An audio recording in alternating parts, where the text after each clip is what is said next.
Hi everyone, greetings. This is Chris, or you can call me Stranger. Right now is 1st January 2022. Today I wanted to share my story on dealing with 2.5 touch points with mental unwellness, and hopefully from my personal journey, it gives you better clarity of what exactly we're dealing with in terms of mental unwellness. So this was my story. I was deployed to Afghanistan in 2012, from January to mid-May. During those 5.5 months, it was probably the worst or the most challenging period in my life. On the ground, historically, that was also the period where, up to that point in time, it was the most violent period in the whole Afghan campaign then. If you recall, in 2012, February, there was the Quran burning incident. And then later on in April, we had at that point the biggest simultaneous attacks when the Taliban marked the Spring Offensive.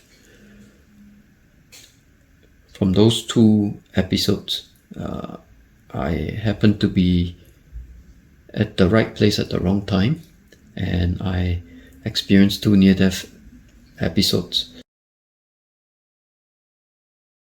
This is exactly what happened in my two near-death episodes, or even on 15 April when they started Spring Offensive. I was within the vicinity of 4 RPGs exploding. And in that split second, right, your brain and your training takes over and you just become an unfeeling machine. And I remember at the time of those explosions, you feel like you have an out-of-body experience, and you can actually see yourself like looking down on the room where everyone is, but at the same time you're also extremely conscious of being at ground level in the moment, and adrenaline is rushing through your body, and I kid you not, it's just like in the movie Matrix. If someone were to shoot a bullet at me, I probably would be able to see where that bullet coming at me, and like in the movie Matrix, I would probably be able to bend over backwards and dodge it. But what happened past that moment, after the explosion, because your mind takes over, right? You become an unfeeling machine, so you just go through the drills mentally, the checklist. Everyone, check for strength, check for equipment, everyone okay? And then everyone's quiet, you radio back, I'm heading, the team is heading back to base, and you go back to base, and the rest of the day, because that was my first contact ever, you feel like in the middle of a Hollywood movie set. There's explosions, gunfire, black smoke. You know that all this happening is real, but at the same time, you just take everything in awe and in wonder. It's only when the sun set and the violence withered away, because the Taliban had no night fighting abilities. We then had to organize a clearing party, and so my sergeant major led Singapore's contribution to that effort with the coalition partners, and we cleared room to room, because you didn't know if things were booby-trapped. And it was only when the all clear was given, and when you go back to your room and you just sit down, you just feel so wasted, because the adrenaline ebbs away and you just so spent. But it's also at that point in time the reality hits home that you were this close to not being able to say goodbye to your loved ones, and that reality hits you hard. And I'm not embarrassed to share that I broke down like a baby, because you realize how close you might not have had the chance to say goodbye. And little did I know, all the accumulated stresses in the combat zone gradually experienced PTSD over a period of about 2 years. And the healing started after 6 years. And it has taken me 8 years to realize what I went through, to be able to talk about it, to be able to make sense of it. And it's something that I like to share with everyone here so that we become more aware exactly how we could be dealing and helping people that are going through mental health. Everyone talks about, taking care of mental health, doing more meditation, things like that. Well, first off is, from my journey, you really don't know that you are undergoing pre-depression, or in my case PTSD, until you are in the thick of it. And in my case, I only knew that I had PTSD after I got out. And I share with friends who have heard my story. The issue of PTSD, or to most people who suffer from mental unwellness, it's like a frog in boiling water. It slowly creeps up on you. After I came back from deployment, I was fine, but I had issues about talking about my experience. There would be times where I became withdrawn, and there would be many occasions where I wanted to share about what I had gone through, but the words just never came out. I also remember when I was coming back, it took me about over 4 months before I stopped becoming edgy, because I remember, the survivor habits that you pick up from the combat zone. You will always be very shifty-eyed, being very alert of where all your entrance and exit points. And then, especially walking in very crowded places, I would become very, very edgy. And then I would keep, looking over my shoulder, making sure that the coast was clear. But more importantly, what happened physically was, I think beginning in early July, it started with my left knee. It would start to buckle when I walked up and down overhead bridge. And from the first knee, a couple of weeks later, I think, my right knee started to buckle as I walked up and down steps. It got so bad, I had this phobia of walking and down steps, and because of my knees buckling, I stopped running altogether. And being a very physically active person, not being able to walk, and then having this phobia of walking and then not being able to run, it's like the death of a very active person. At this time as well, when I had returned to Singapore, I had also assumed a reserve brigade command, and I was given the mission to get the team ready by January for an important 2-sided exercise. And in the army, in the Singapore military, that's a very big deal. And so what I realized was, gradually, besides stopping to run, I also experienced this thing about partial paralysis on my right side, to the point where today I can turn my neck freely, but at the point in time, there were times where it got so bad that I had to basically turn my whole body this way just to look back. So you can imagine when you're driving and you're trying to filter out from a side road into a main road, that's basically the difficulties I had. Looking back now, those physical symptoms that you saw were symptoms. But at that point in time, because the symptoms came about very, very gradually, you did not think that anything was wrong, because in any case, I was in an alpha male-dominated environment, and as a commander, you don't show weakness, right? And so, life goes on as usual. But mentally and emotionally, there are moments where you feel lousy. But because as a commander, as a father, as a breadwinner, you don't show such weakness.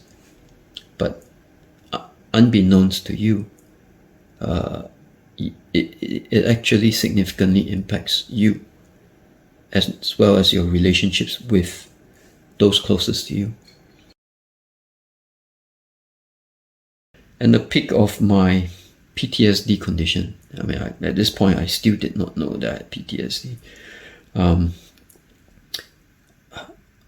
This happened during January of 2013, at the peak of my condition. I still have this condition where if you look at me wing my left eye, it's relatively easy. But if I try to wing my right eye, you can see it takes a lot of effort. And what happened that January was in the middle of the exercise. I was driving home.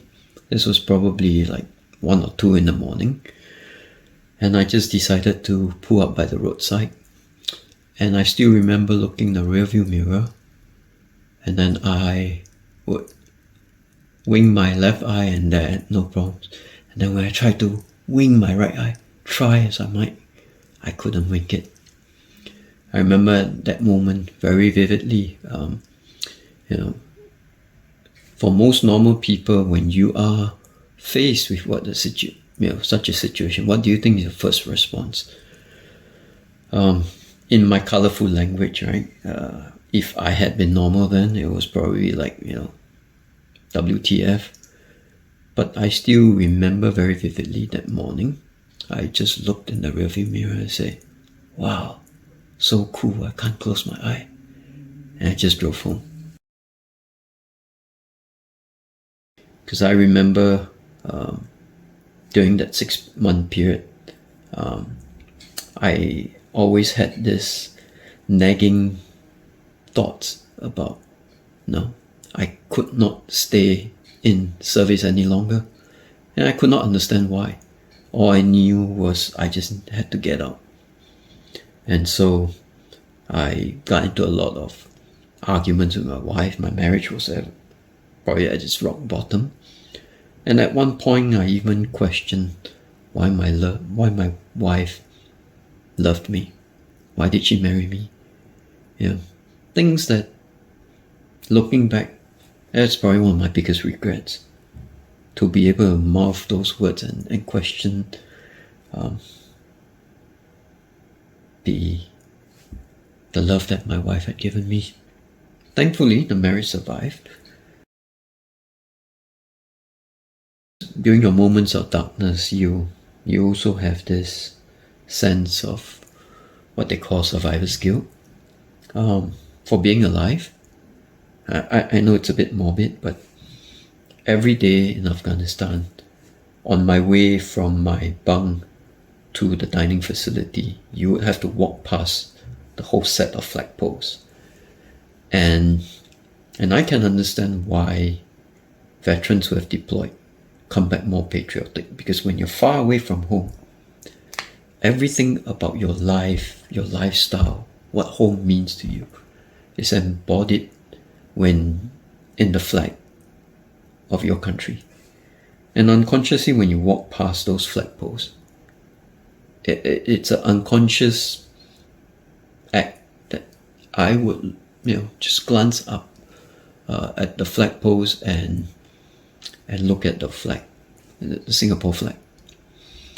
And I remember there were days where certain countries' flag was at half-mast. And whether consciously or unconsciously, looking back now, I know that my mind would drift, and in a very fleeting moment, just milliseconds, I would think about, how the guy must have felt getting his last breath, what was going on in his mind, how his loved ones must feel when they receive news of his passing, how their parents, his brother, his son, good friends might feel with that loss. But because you're in a combat environment, you don't think about it. It's just that millisecond. But all those little snippets of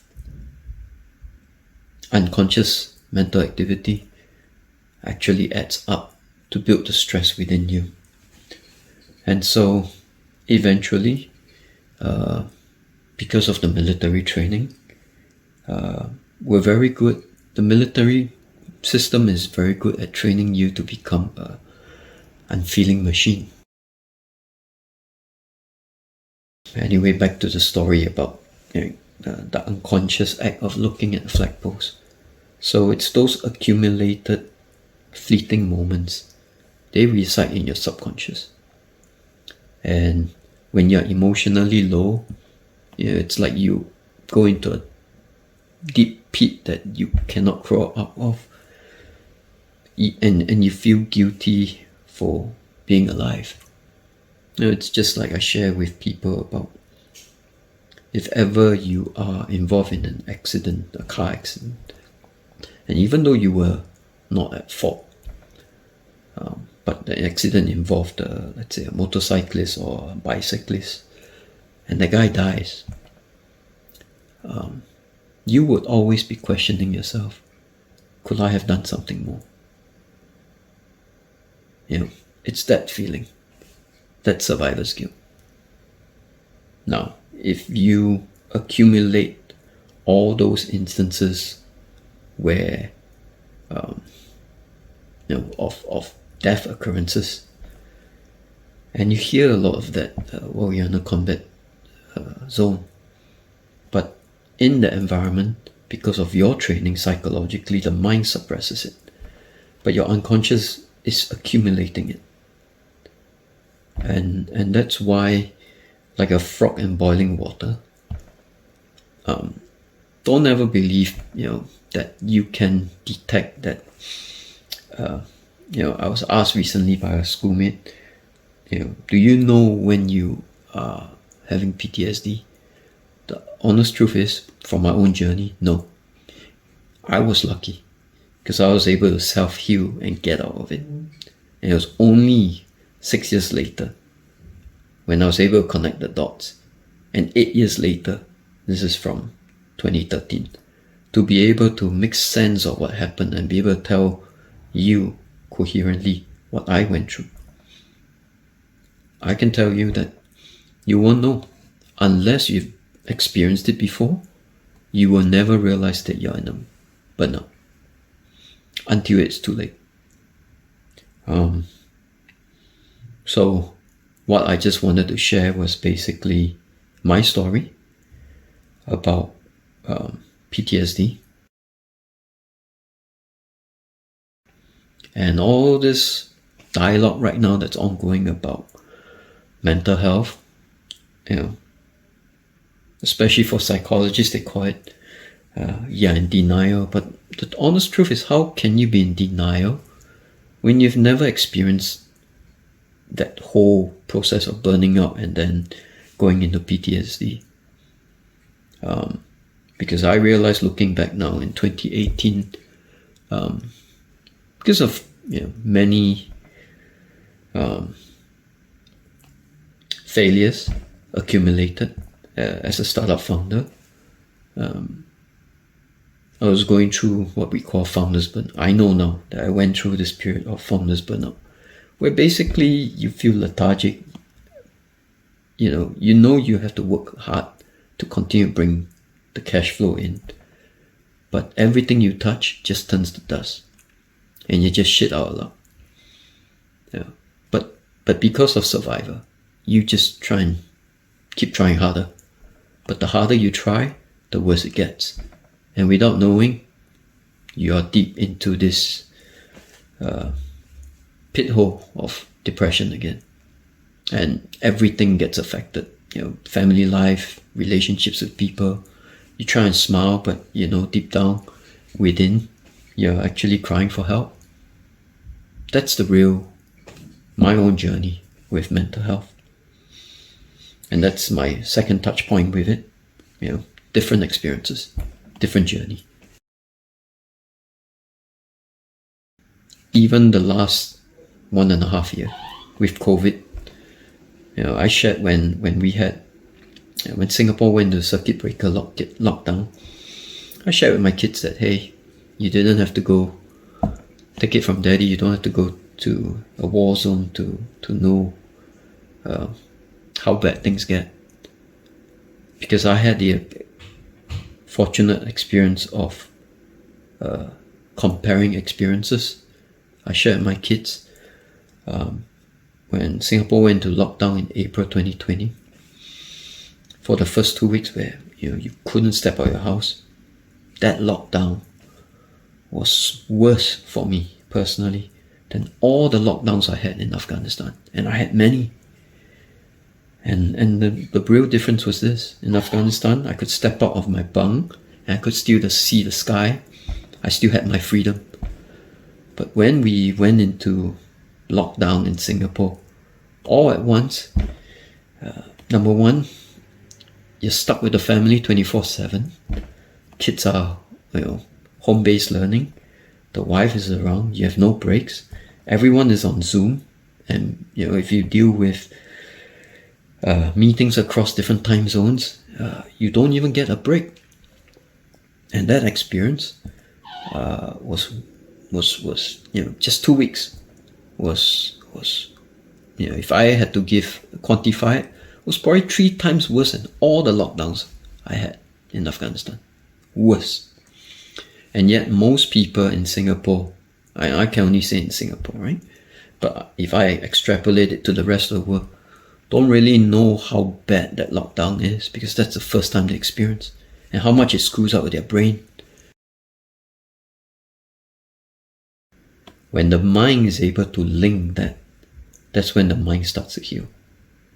And that's why my theory, at the end of the day, why people face mental unwellness is because psychologically they are so overwhelmed by external stimulus that the brain stops to function because it cannot process. Think of it like your CPU, right? When it's overwhelming because it could be hard drive corrupted, the RAM is corrupted. After a while, you need to press reset. First, soft reset, and then hard reset.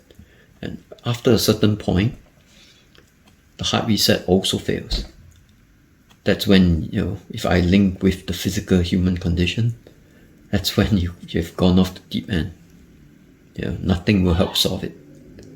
But it is at that point in time, that's where you are able to deal with it. You recognize, it's a symptom, which by then is too late, right? Your computer is spoiled. That's it. It can't even boot up. Right? But if you trace back, there were all these little symptoms along the way. Very gradual. No patterns, no trends that you can observe, because you've never experienced it before.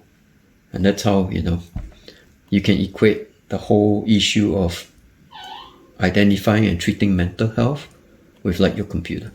Of course, there's more to it, because there's this thing that we can never understand, which is the emotional link between the mind state and the physical state.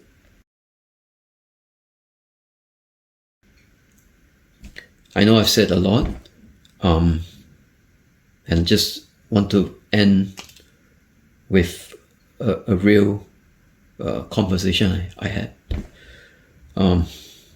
Over Christmas, I was able to reconnect with a dear friend of mine, who had just been released from prison for 4 years. for an act that was triggered because of PTSD. Can't be medically proven, but unless you have walked this path, you will know what I mean. And so what I want to share with everyone here, if you know of friends who have served in combat, give them a call and let them know that you're here for them and that they are not alone, because while most of us were celebrating this holiday period, to all my friends who had or still suffering from the demons of PTSD and other mental unwellness challenges, this is probably the most sensitive period because of loneliness. You see everyone celebrating and having happiness and joy. It also boxes you into a corner because and this period is actually the worst for you. So for those of us who have friends who have served, please send them a message and let them know, hey, you're in my mind and you will make a whole world of difference to these people. And with that, have a great 2022 and continue to champion whatever cause you believe in. But please, mental health, mental unwellness, it's not about meditation. Pass me, write to me if ever I can be of help or service.